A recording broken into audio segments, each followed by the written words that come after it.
Chapter 1. Pepys tells of the Witchfinder. London, September 1666. Samuel Pepys shuddered as he pulled the thin pamphlet from his library shelf. Such ill-conceived malevolence did it contain. Its title was printed on the cover, The Discovery of Witches, and the name of its author, Matthew Hopkins. Pepys well knew the story, having read the pamphlet many times.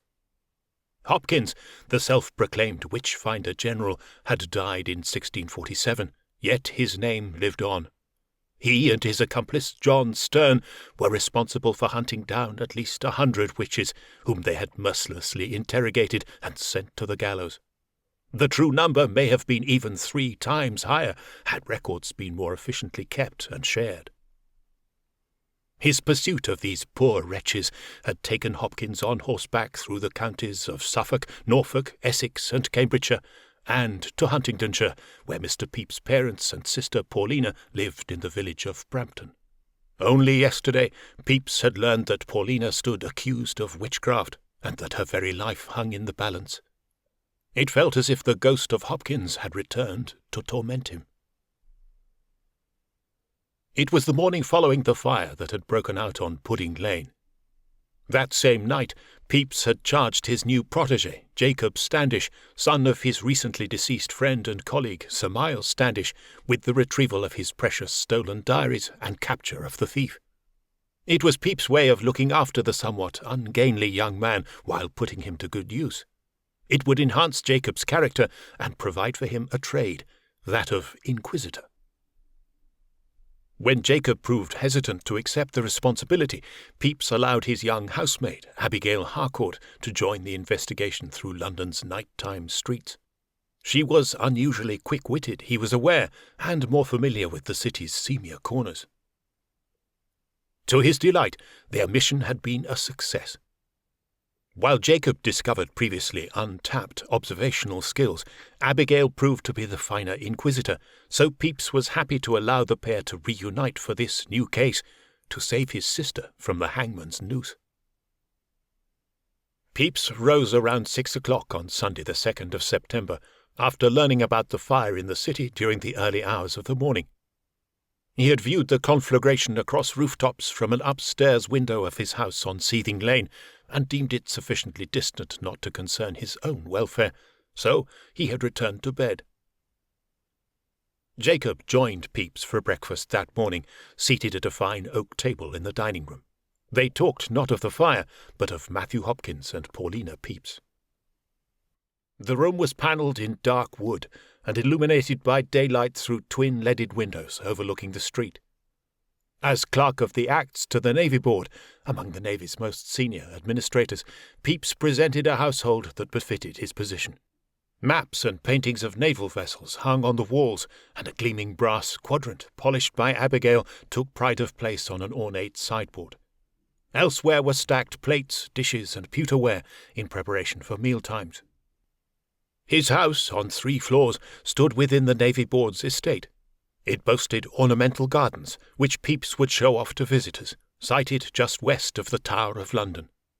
In that sprawling stone fortress, both Elizabeth I and her favourite explorer, Sir Walter Raleigh, had been imprisoned, and Henry VIII's second wife, the luckless Anne Boleyn, had been executed. Pepys, 33, wore a billowing off-white linen shirt and silk breeches. He'd not yet donned his periwig, revealing matted brown hair he had attempted to comb. With his ready grin, he had the look of a man who enjoyed life. Jacob, 11 years his junior, was inclined to be a little more dour. He was wearing the same clothing from the night before, having slept in a guest room, faded black coat and waistcoat, with saggy breeches. He too was bareheaded for the morning meal, and his sandy-coloured hair was unkempt and greasy, as was commonplace. He was tall and robust, though occasionally his limbs seemed to take on a life of their own. Were you charging into battle, the sight of such a man beside you, fearless and imposing, would gladden your heart. Only a while later, when you realized he'd tripped and lay face down in the mire, might you reconsider. That was Jacob Standish. As the kitchen maid, Mary Blythe, served them bread rolls with butter and leftover cold roast beef, Pepys handed Jacob his copy of The Discovery of Witches.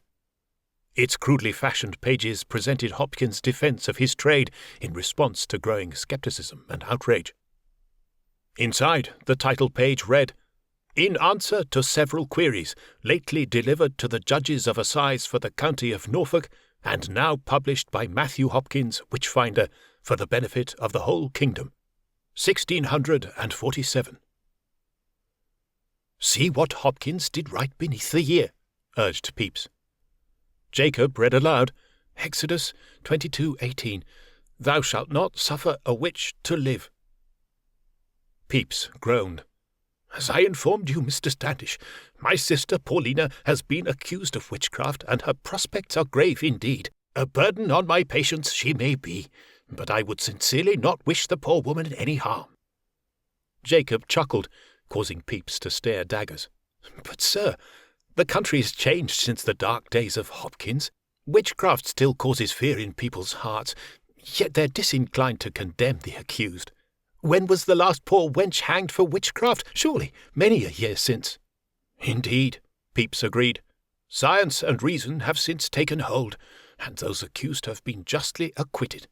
However, I am lately informed of a new peril arising from the home of Matthew Hopkins in Manningtree, Essex, his son, Simon.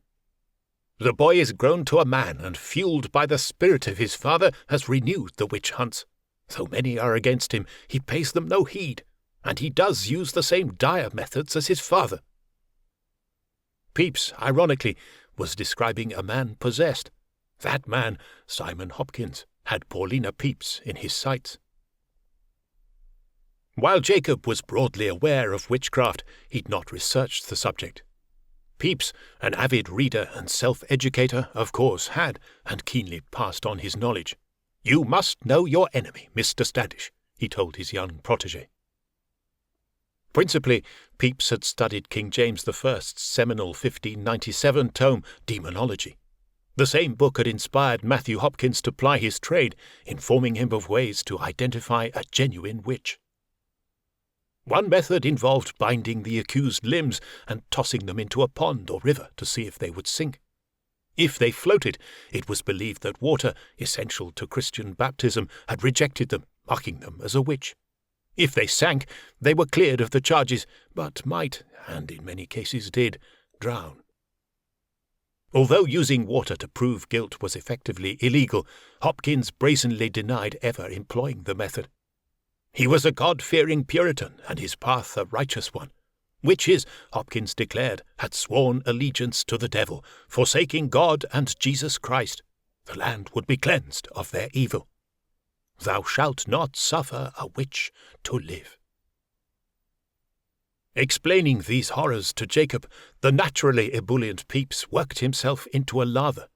He began furiously prodding the Discovery of Witches frontispiece illustration, his bulging cheeks ruddy and his dark eyes blazing. It depicted two seated women wearing simple country attire, watched over by Hopkins as they called to their animal familiars.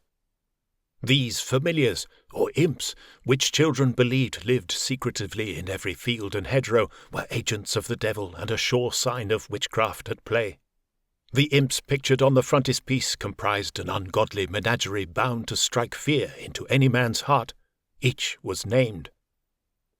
Among the mutations were Jamara, a fat, shaggy dog creature with no legs, and Vinegar Tom, an elongated greyhound-type monstrosity with the head of an ox. In The Discovery of Witches, Hopkins described Vinegar Tom later changing into a headless 4-year-old child who ran half a dozen times around the room and vanished at the door. "No sane man can believe such nonsense," railed Pepys, though the women depicted, Elizabeth Clark and Rebecca West of Essex, had indeed been hanged. "Hopkins and his accomplices did deny these poor wretches sleep for many days and nights, until they would confess to any such devilry as he did warrant." Jacob, taken aback by his mentor's fiery passion, was rendered speechless. "Have you nothing to say, Mr. Standish?" asked Pepys. The two men became aware of a figure in the doorway. The housemaid, Abigail Harcourt, had been standing there for some time. Aged 19 and petite, she had striking turquoise eyes. She wore a servant's outfit of petticoat, dress, and stockings, all woolen against the autumnal chill, and a linen kerchief covered her tied-back red hair.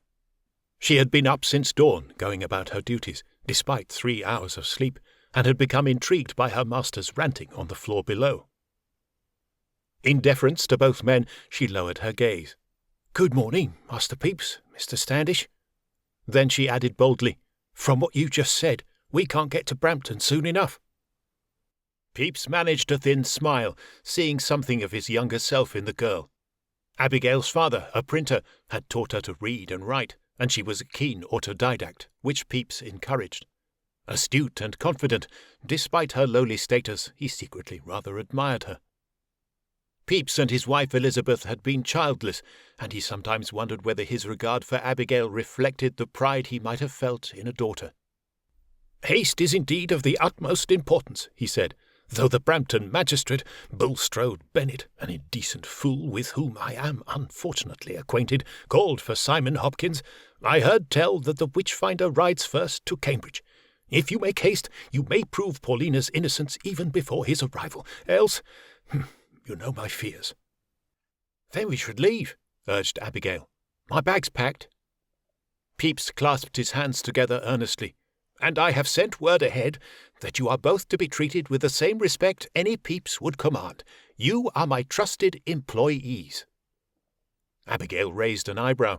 She could only hope it would be the case. "Are you ready, Mr. Standish?" she asked. "The coach from Cripplegate departs at 10 o'clock. "I will finish my breakfast first," Jacob replied haughtily. Pepys glared at him.